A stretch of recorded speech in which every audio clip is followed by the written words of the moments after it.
Conquerors reign and build their empires on the foundations of fallen enemies. Dynasties are forged by victory and chiseled from the shores of time. An undefeated champion, an unproven challenger. On the hottest day of the summer, will the Lady-Wan's castle stand tall under the latest wave when war comes to her shores? Or will her kingdom fall as a new champion is crowned? This is Last Movie Standing, Beach Brawl!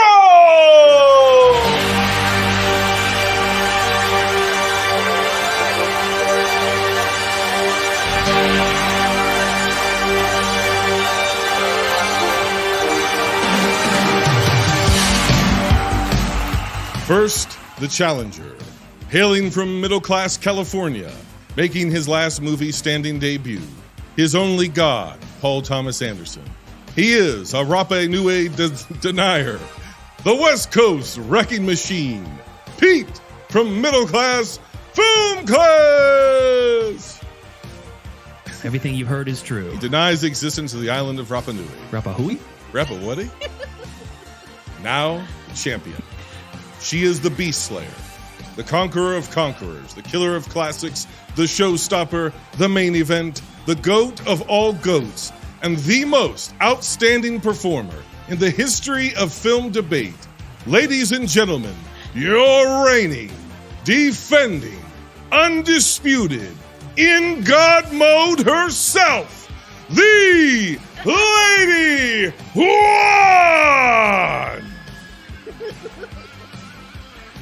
It's an honor to be here again. I'm humbled in your How presence. are we feeling tonight, folks, as we record this? It is the hottest night of the summer. It is Beach Brawl, third annual Beach Brawl. The war on the shore has come to the North Coast and whatever shore you live closest there to.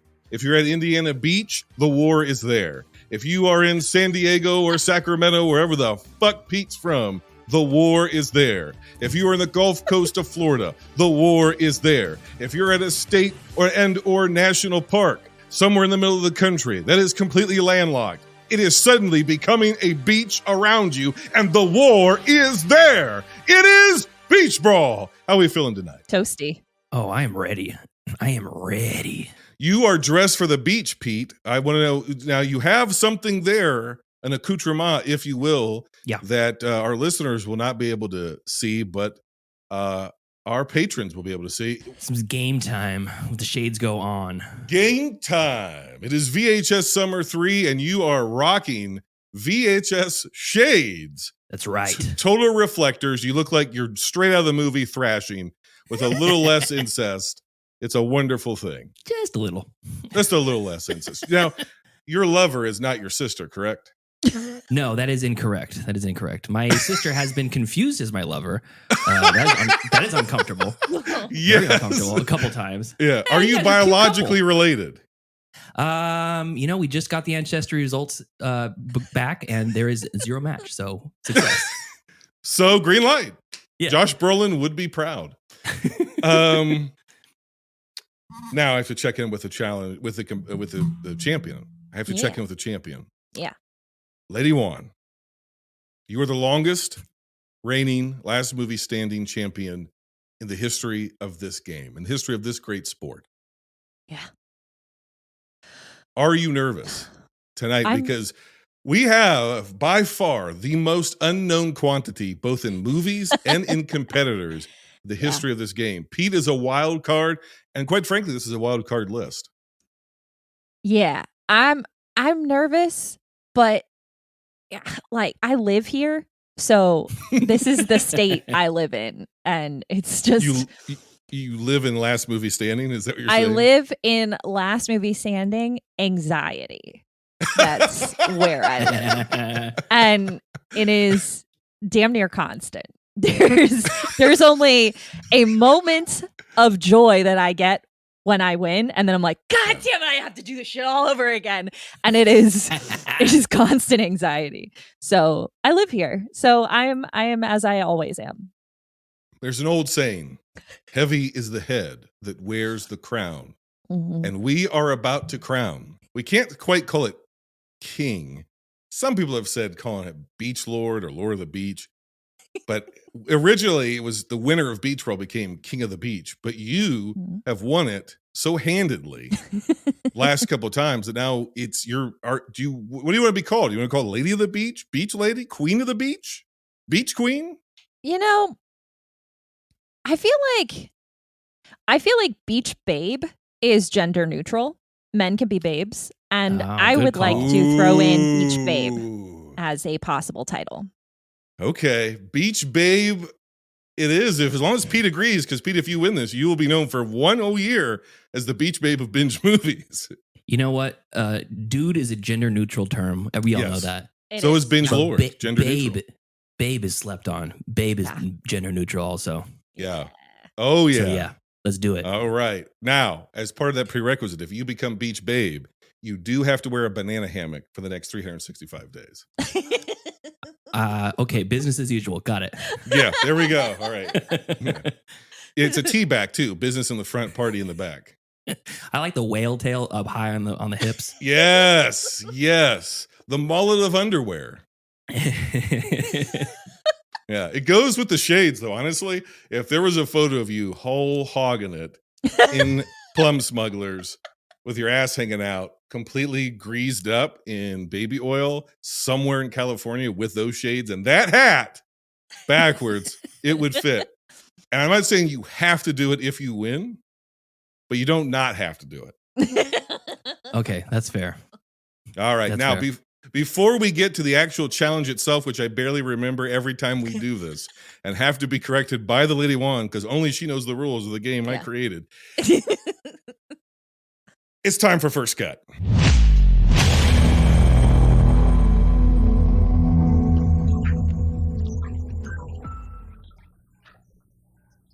All right, before we get to First Cut, I'm going to give you a recap of what is on the guest list and the short list. The guest list is comprised of heavyweights as selected. If you would have told me when I started the show that one day heavyweights would be in contention for preservation for all time, even beyond the end times, wouldn't have believed you. But now I've been made a believer. Heavyweights as chosen by Kevin R. Brackett from Real Spoilers. The Killer as chosen, that's John Woo's The Killer, as chosen by Carlo from The Movie Loop. Blue Thunder as chosen by Lindsay Washburn on Forgotten Films, the 1980s Part 5, A New Beginning. And Minority Report as chosen by Nawin Lay on not Forgotten Films, Top Grossing Movies of 2002 Part 1. These naming conventions. Fuck! And as chosen by the Robert Downey Jr. of my life, Robert Yanez Jr. That's the only connection, is there's a Robert and a Jr., but it sounds right to me. RYJ, The Two Towers. The Lord of the Rings, Two Towers, asterisk, theatrical cut. Now, my short list is also comprised of heavyweights. John Woo's Bullet in the Head. My next pick from Forgotten Films of the 80s was 1981's Excalibur. It was bizarre, at times incoherent, probably 30 minutes too long, post-synced audio, but there's still something about it I found interesting, and so therefore it made it. Next, the sleeper, I think, of the entire season, at least as far as I'm concerned, coming off of the top grossing movies of 2002, Part 1, M. Night Shyamalan's Signs, a movie I revisited for the first time in about 20 years. And wow, had a wonderful conversation with Nawin Lay about that. If you haven't listened to that episode already, please do. And I sided with Catherine Gonzalez as far as what the best movie of the top grossing movies, 10 through 6 of 2002 was, and that is The Two Towers. So there we are. Pete, you're the wild card. We will go to you last. Lady-Wan, you are the reigning champion. We'll go to you first. What is your first cut? What are the three movies, one by one, that you're getting rid of straight off the top? My first of the first cut is Excalibur. It is a fine attempt at an epic, and it has some early work from actors with staying power, but it's not vault worthy. It's Can I ask you a question? Weird. Yeah. As a breast monger, are the breasts of Helen Mirren and Vaultworthy in that movie. Well, they're vault-worthy for all time. I'm certain Correct. we'll have another Today opportunity. they're vault-worthy. Yeah. I see. Yes, we'll have another opportunity to get those things in the vault. But One it's of not these with days, Excalibur. she will have sex with Vin Diesel on screen, not just behind the screen. And we'll be able to see those breasts. That's what you're saying? That's what I'm hearing. I mean, I feel like she's into it, right? Like, yeah. the only person stopping that from happening is Vin Diesel. Well, the only question mark is Vin Diesel. Yeah, exactly. That might not be what he's into, but she would. She would. Allegedly. Who knows? Who knows? Yeah. And different strokes for different Diesels. And what's your next cut? What's the next elimination? My next elimination makes me very sad. It's heavyweights. Whoa! Yeah. It hurt. It truly hurts to do.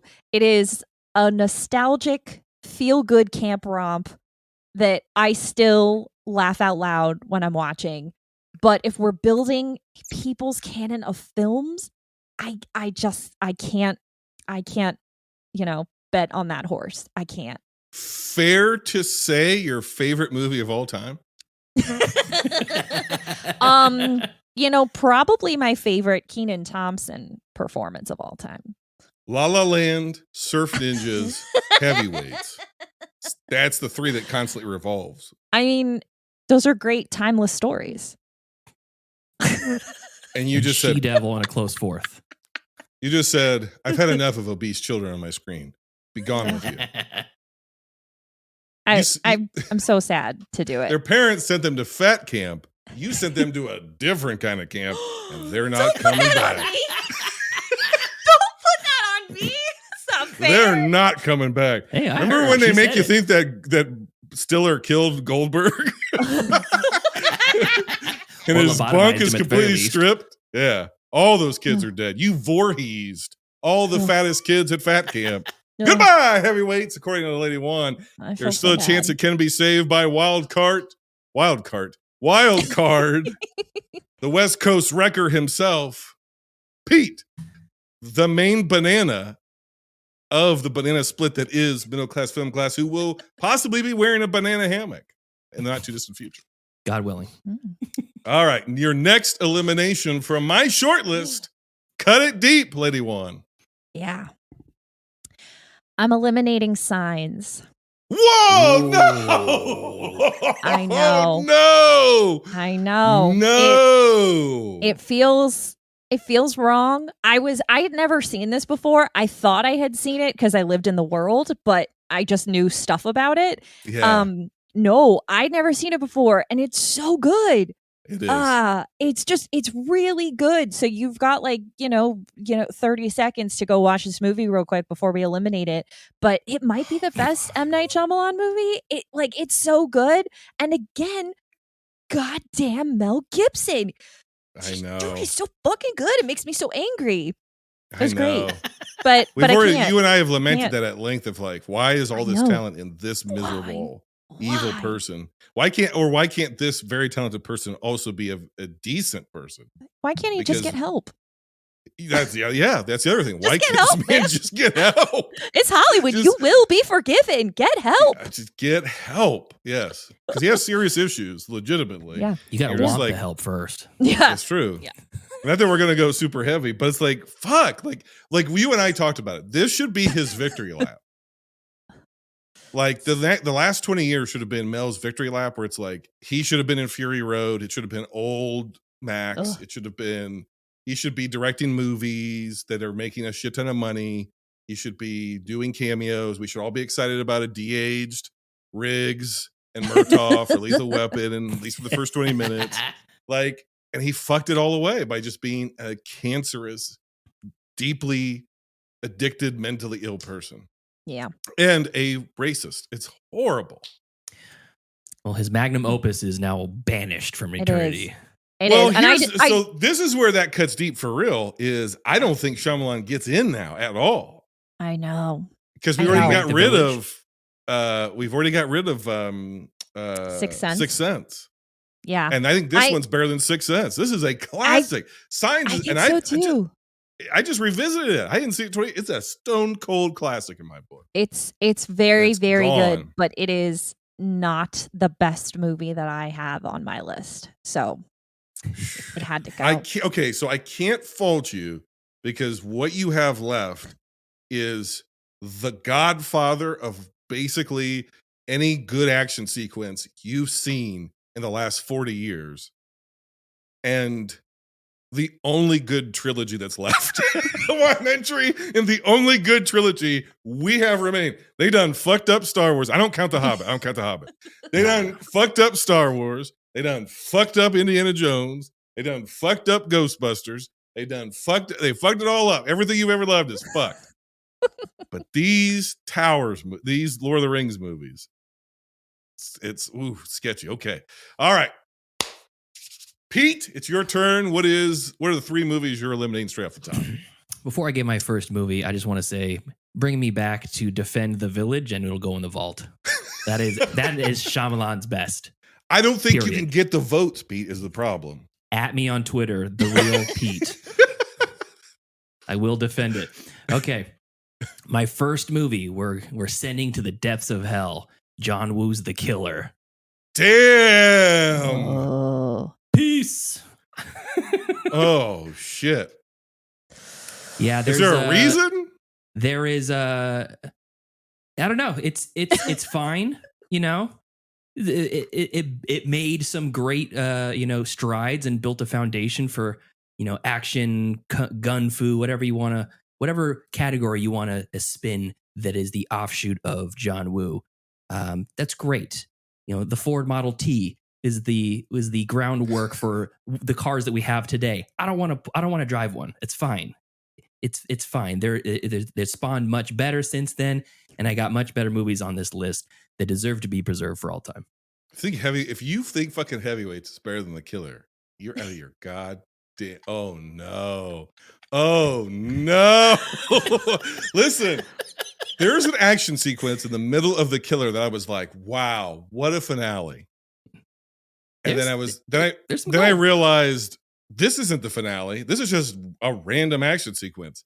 And then we get to the finale, and it's like, oh, do you want absolute soul-wrenching tragedy in the middle of one of the best action sequences of all time? And then the movie's going to end by breaking your fucking heart? Mm-hmm. That all this guy, spoilers, wants to do is die so he can give his retinas to the woman he loves and blinded. And then he's fucking blinded. The violence he begat circles back and destroys him even after he's repented. Holy moly. And everybody just weeps, and then the movie's just like, that's the end. And it's like, you have action and pathos. That's not enough for you? Well, it was great. Fuck. It was great, but it shall be forever banished. You sick fuck. I have the power. Right now, around the world, people are chanting.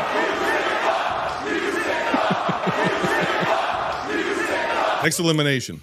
Okay, as much as I really enjoyed this movie, it's a movie I never heard of once ever in my life. Heavyweights. The concept was wonderful. As much as I loved it, we got to get rid of Blue Thunder. Now, hang on a second. You were sitting there tweeting this thing's fucking praises going, this might be the greatest movie I've ever seen. Yeah. What happened between there and this moment? You're like, I never heard of it, and it sucks. Get rid of it. you watched it till the end, and you were... No, the first half of the movie, I'm like, this is our hero? This guy who's scoping buttholes from space? It's wild. There's some wild shit to begin that movie. Yeah. That's wild. Like, this is the guy I have to attach myself to for the next 90 minutes and root to win. He's like, hey, rookie, let's go check out this girl's taint. I spent an inordinate amount of time talking about that scene on that episode. But because 2 separate sections in the episode. That movie, the episode with that movie spends an inordinate amount of time watching a woman contort herself into positions you don't see in pornos. And it's just in a random movie. It was so strange. I will say that 30-minute, I timed it too. I checked after the helicopter attack chase sequence Amazing that shit. you know is going to end in a loop-de-loop Mm-hmm. Yeah. because of Chekhov's loop. You Yeah. know, that happens. Spoken of by the great Daniel Stern. Nobody earlier can in the loop a movie. helicopter. Yeah, yeah, it can't happen. The physics are impossible. But that literal 30-minute helicopter Incredible. sequence is amazing, It's It's bananas. incredible. and it has more emotional weight than any Avengers secondary damage because it's a real helicopter shooting up downtown LA instead of a CGI snake in the sky knocking down buildings. But still, it's gone. You know, I thought about this. I can't go there. Never mind. It's too dark. Oh That's boy. Binge Movies After Dark. I can't go there. How many times have I ever said that? Very rarely. So you know how dark. I know. I I'm just- terrified. I can't even Okay. imagine what it is. Okay, what's your final elimination? So we have Heavyweights, Yeah. Minority Report, and The Two Towers. Those are my 3 options. Yeah. This son of a bitch. I got to go with Minority Report. See you later. No, I'm fine with that. I'm fine with that. So we are down to for Pete, Heavyweights, or Yeah. the Lord of the Rings, The Two Towers, and with the Lady-Wan, we are down to Bullet in the Head or The Two Towers. Yes. So what we're gonna do now is we're gonna flip this fucking coin, and whoever gets it is going to be able to choose between 2 advantages. And this is where it's really going to come down to it, because only one of you is going to get the advantage of first pick, which means you get to choose your movie first. And the other person is going to get first word, last word. So, Lady-Wan, if you don't win this coin flip, since you're the champion, it's your prerogative, you're going to have to argue potentially against Heavyweights. Straight from the rip. All right. Okay. Wow. And if you win first pick and you select first pick, you're gonna have to argue against potentially John Woo, who apparently you hate unabashedly, and The Two Towers, which you've also selected. This could go either way. This is the most up in the air thing that's ever happened in this show. I'm on pins and needles, Jason. All right. Now, heads is Kevin Dunn, the patron saint of this podcast. Who's Kevin Dunn? He's Milt Englund. Who's Milt Englund? Go fuck your mother. Tails is Dom DeLuise. Who's Dom DeLuise? He sells Ziploc bags in the 80s. That's who Dom DeLuise fucking is. Because he was obese, and obese people eat in the middle of the night, but they want their food to remain fresh. That was the premise of the entire campaign. He is the patron saint of flavor because he knows how to preserve flavors so that when you wake up at 2 a.m. to eat a whole roast by yourself, it still tastes just as good as the day someone in your household made it. I thought about a long time about reaching out to Dom DeLuise Jr., but I don't think I should. After that, I don't think you should either. I think it's best just to leave that family alone.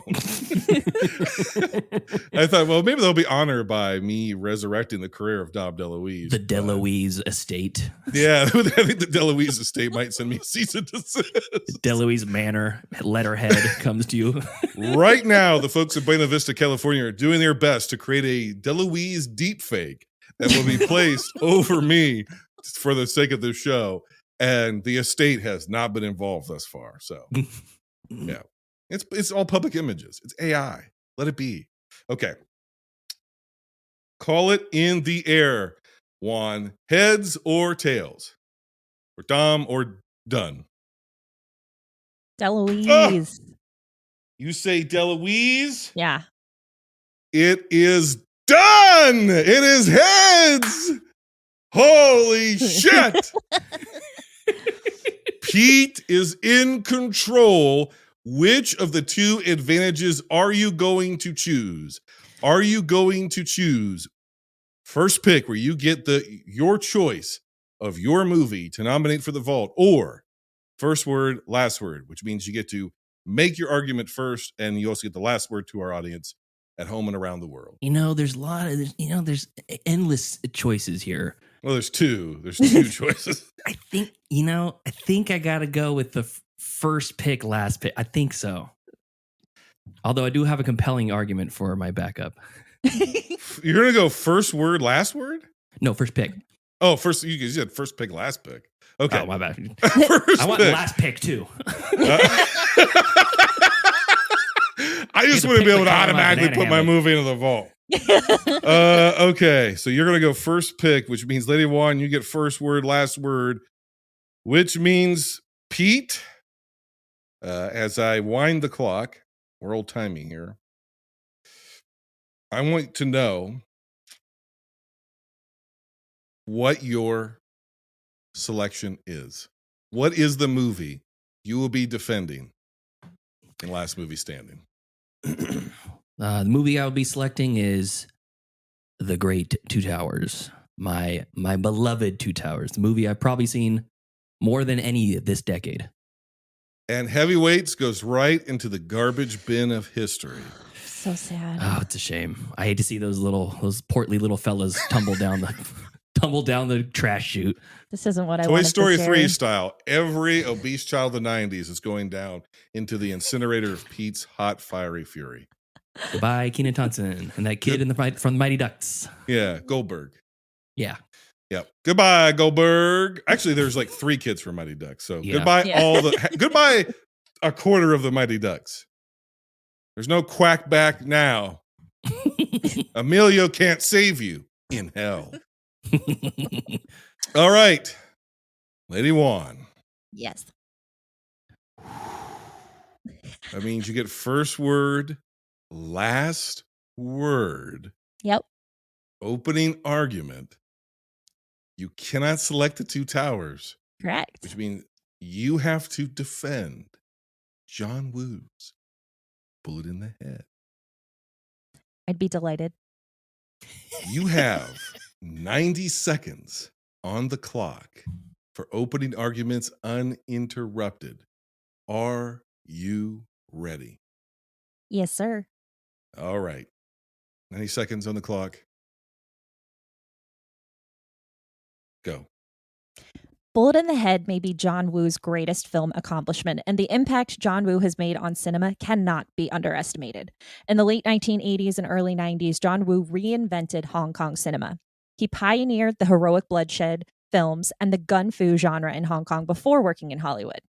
Woo is a one-of-a-kind director who deserves his place in the vault, and Bullet in the Head is the best choice for his filmography, as it tells a particular story from a distinctive Chinese point of view. Bullet in the Head has echoes of so many great American films, which Jason mentioned earlier. It's got shades of Apocalypse Now, Goodfellas, Diner. It's a story of childhood friends fleeing crime in Hong Kong to Saigon, of all places, during the Vietnam War. These best friends plot scheme after scheme to make it big in hopes of buying a Mercedes one day. Hope is constantly ripped away from their grasp as they try to make it back home to their families. And the culmination of their best friend's descent into utter madness due to the literal impact of violence on him, the titular Bullet in the Head, is devastating. As sad as this film is, I was absolutely elated watching a director tell a story that mattered to him. Woo grew up in the slums of Hong Kong and based some of the main characters on people he grew up with, including their tragic ends. More than that, to 10 see a seconds. film demonstrate lessons to its audience about friendship and the destructive nature of violence was beyond refreshing. We need John Woo's legacy preserved in the vault. Down to the wire. 1 second left. Pete, opening argument. Are you ready? I'm ready. And go. The Two Towers is the heart and soul of the Peter Jackson Lord of the Rings trilogy. It's the perfect movie to take its rightful place in the vault, to be preserved for all time, even beyond the end times. Taking a literary masterpiece and adapting it to a film usually angers the loyalists of the original text, and is rarely able to capture the magic that our own imagination could have painted when reading. But The Two Towers does just that, affecting the viewers deeply on so many levels. The wonderment of talking tree ents, fear from the immense power of Saruman, both in his poisonous words and seemingly impossible army, the complex emotions invoked within minutes of meeting Gollum, and the awe of the falling Balrog fight scene in the first damn scene. The movie teaches us to never abandon hope, even when all seems lost. When the King of Gondor possession, Gandalf's return after everyone saw him fall, the defeat of the Uruk-hai army at Helm's Deep, and hope that Merry and Pippin are alive, even after Carl Urban told the King of Men that they left none alive. Not to mention groundbreaking mocap that still turns heads 20 years later and solidifying that motion capture characters can carry an emotional range and weight. It would be a travesty to leave this legendary movie out of the vault, so vote with your hearts. I will remind you what the Queen Elven sorceress Galadriel said. Even the smallest person can change the course of the future. You have but one small vote to give. You know it's the right thing to do. 6 seconds remaining and you're forfeiting the rest of your time. Yes. We are now in round 2. Lady-Wan, remind me, because I flipped these. Is it cross-examinations next? Because it used to be rebuttals, right? Yes. It is cross-examination next. And Pete continues. Yes, because it's a snake debate Snake format. style. So now Pete So will cross-examine Pete gets me. to take his white, hot suburban fury from the West Coast, where all Karens come from.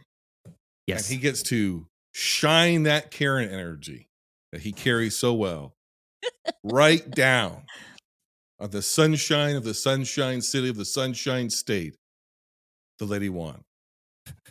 We actually have like a mud pit, just like the Urukai coming out, but it's just Karens. It's just being Karens. spawned with Bob A-line cuts. Yeah, there you go. Instead of knocking down trees and using that to make them, you knock down Lululemons, and then they just come out of the rubble of a Lululemon. You knock down the ego of the local manager. Yeah. Yeah. Jamba Juice. Yeah. You just kick over a Peloton, and then 3 of them appear. Okay. I'm friends with the city council member. Don't you know who I am? No, bitch, I don't. All right, round 2, rebuttal. Are you ready, Pete? 90 seconds. No, cross-examination. Cross-examination, still 90 seconds. All right, Pete, are you ready? Ready. All right. Take it to her, Pete. Go. Juan, I remind you, we are under oath right now. Is your name the Lady Juan? It's my Twitter name. Are you a host of Screen Run? Yes. Is Bullet in the Head the best John Woo movie? Yes. Have you seen every John Woo movie? No. You are under oath. How can you be so sure that Bullet in the Head is so much better than the vast, expansive a library of John Woo if you've only seen just a small handful of them? Because it's 100% on Rotten Tomatoes, and it's his only film that is such scored. Now, you referenced a few times the other movies that are came after Bullet in the Head. Apocalypse Now, Goodfellas, Diner. Is Apocalypse Now a worse movie than Bullet in the Head? It's different sides, different perspectives on a story that I think resonates around the world. Mm-hmm. Different approaches. So it's hard to compare the two. The wonderful banter of Diner and the rich characters of Diner outshined by Bullet in the Head? Honestly, even watching it with subtitles, yes. Okay. And the humor and quippiness and the dark underbelly of the Goodfellas. Bullet in the Head better than that. Answer. They're equally fantastic. You are under oath, I remind you. Yes. That's over. Yes. It's over. It's over. It's yes. over. Okay, it's over. I was so scared. All right. He brought that Karen energy like few have before on this podcast. Lady-Wan. Yeah. Are you ready to set the sunshine aside and bring out the darkness? Yeah. All right. It's time for cross-examination of Pete by the Lady-Wan. 90 seconds on the clock and go. Why do you think this is the best Lord of the Rings movie? The richness of the story is unparalleled by the rest of the movies. The third one encapsulates the trilogy in a great way. It's a great send-off. It's a great button on it. But the second movie allows you the joy of meeting Gollum after just a sneak peek. It allows you the wonderfulness of seeing Gandalf the White ascend after you are sure that Gandalf the Grey was never good to be seen again. So many reasons. If we don't get the third film in the vault, do you think this trilogy can stand with just 2 movies to only be watched? If it ends at the 2 Towers, is that a satisfactory telling to this story? The finale at Helm's Deep and watching the Tower of Saruman fall are two very, very satisfying ends. Even the first Lord of the Rings entry, the Fellowship of the Rings, has a more or less satisfying. You could see, the ending there. But after the second one, you get the wonderful awe of men, the age of men conquering over the evil, with more evil on the horizon, but that's for another day. Do you feel like the film is hurt by its separation of the Fellowship that we just came to love as a group in the first film, and then the second one we scatter them to the distant corners? 9 seconds. I think that the fact that the main characters move off into different groups is an even more compelling way to tell the story and mirrors our personal journey, where we don't necessarily have people to keep us warm and cozy in our life. We have to figure some of that stuff out on our own, build our friendships on our own, only to come back together at the end. Okay, that's it. Time. Okay. We've been through opening arguments. We've been through cross-examinations. This is a snake debate. That means what, Lady-Wan? You go next? That means that it's time for rebuttals, and I go again. There we go. All right. Are you ready to reboot all the weighty arguments that Pete has weighed in with so far? Yes. Okay. You have 90 seconds again. Go. What Pete said about this Lord of the Rings film is mostly true. And it's very similar to the argument I presented for Fellowship of the Ring in the last movie standing. In fact, it's the reason why that film made it through. But I don't think that this trilogy will make it all the way in with 3 parts. I think the voters of last movie standing won't be interested in discounting all of next season's films for last movie standing. Everything else just immediately gets thrown out as a possibility if we're going to make this risk, this gamble. And I don't think that this is the strongest in the trilogy, that it deserves to be in the vault as well as the first one. I think Arwen's story kind of just surprises you and drops in out of nowhere during the movie. You're like, oh, I forgot about the elves. I forgot about that. Merry and Pippin are just, hanging on trees the entire time. They're not really in there. It just doesn't have the clear narrative arc that the first film has, and it doesn't have the emotional, true, satisfying climax that you get from the third film. So it's just not the best of the 3, and I think we already have the best in the vault. So I think 10 seconds. You know what to do, voters. We can't waste a vault spot on this film.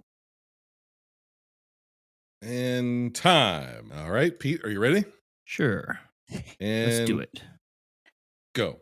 So the Lady-Wan has a very cookie cutter answer for Bolt in the Head. It laid the foundation for movies to come. It was a very personal story. It was a story about friendship with a positive, opposed to the nature of violence.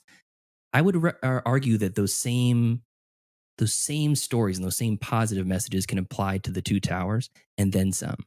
She also mentioned that the only reason that Lord of the Rings Part 1 made it into the vault was because of the same arguments that I'm making now for the reason why the Part 2 is much better. And the only reason it made it into there was because of those arguments. The film Twitter at large and the binge lords that are listening to this right now, they know quality when they see it. They know what movie belongs to be in there. And yes, a foundational movie is something to be respected, but if you're just going to give up and say, well, maybe the third one won't make it in, and you don't even try, then what are we doing here? What are we doing here? Are we giving up after Part 1? Really? That's the way? That's the argument? I don't think Part 3 will make it because people don't want to see it in there. I say we try. For hope.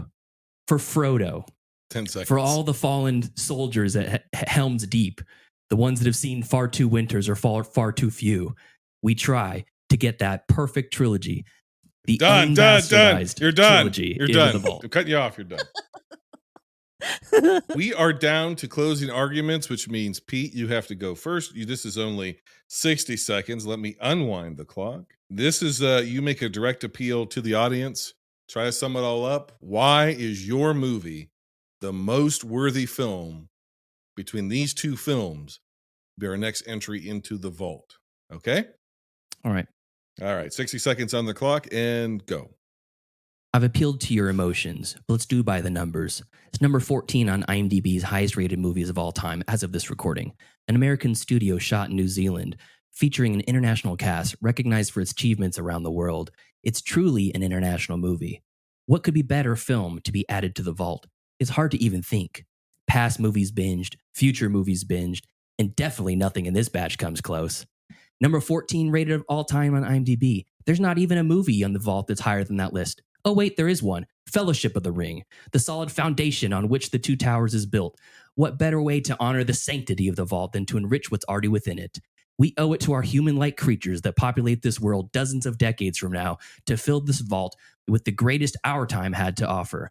Without the Two Towers inside the vault, our ancestors would never know that Gandalf came back more powerful than ever. And anyone who votes otherwise either hasn't seen it or is just lying to themselves. Oh, 2 seconds left and out of time. Lady-Wan, Yeah. please make your direct appeal to the audience for why John Woo's Bullet in the Head is the film that is most worthy for preservation out of these two films and should be added into the vault. Are you ready? Yes. And go. It needs to be added to the vault because, as I mentioned, it is a perfect 100% on Rotten Tomatoes. It's an emotional story of friendship, the horrors of war, and examines geopolitical situations.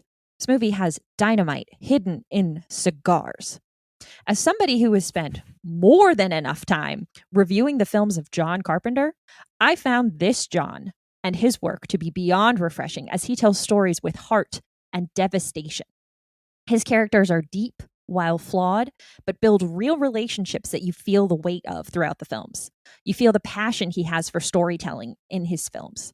And while he may be guilty of repeating some tropes or some slow-mo, freeze frames, jazz singing women, and he loves repeating the same actors over and over, those are all cinematic deeds we never shame our other iconic directors 10 for. seconds. On top of this film itself, John Woo needs to be represented in the vault because literally we need to preserve his movies. I had to watch this on a website with a .org Out of address. time. Out of time. Commercial alert! Commercial alert! Reincarnation. What human being was your pet in a previous lifetime? Master reincarnationist E. David Scott will tell you when you call this number. Just answer simple questions with your touch-tone phone. $1.95 per minute for entertainment only. Under 18, get permission. Call now. Learn who your pet was as a human in a previous lifetime.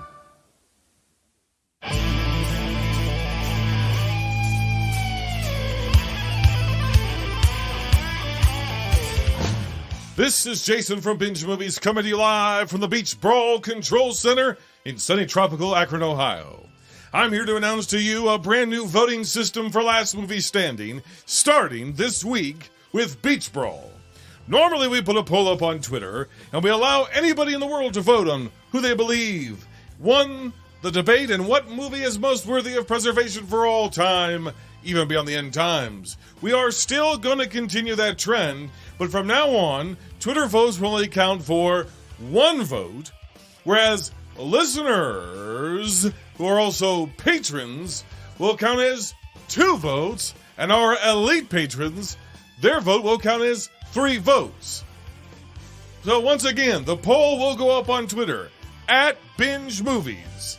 And at that time, you will be able to vote for who you think won this debate between our reigning defending champion, the Lady-Wan, and Pete from Middle Class Film Class. If you vote on Twitter, that vote counts for 1 vote. If you are a patron, your vote counts for 2 votes. But if you are an elite patron, if you are a member of the upper echelon of patron supporters, that will count for 3 votes. Make sure to join our Patreon, patreon.com/binge movies. Follow us on Twitter, at Binge Movies. Follow us on Letterboxd, at Binge Movies. Follow us on Instagram, at Binge Movies Lives. This is Jason coming to you from the Beach Brawl Control Center for another outstanding edition of Beach Brawl. Until next time, we'll see you on the beach.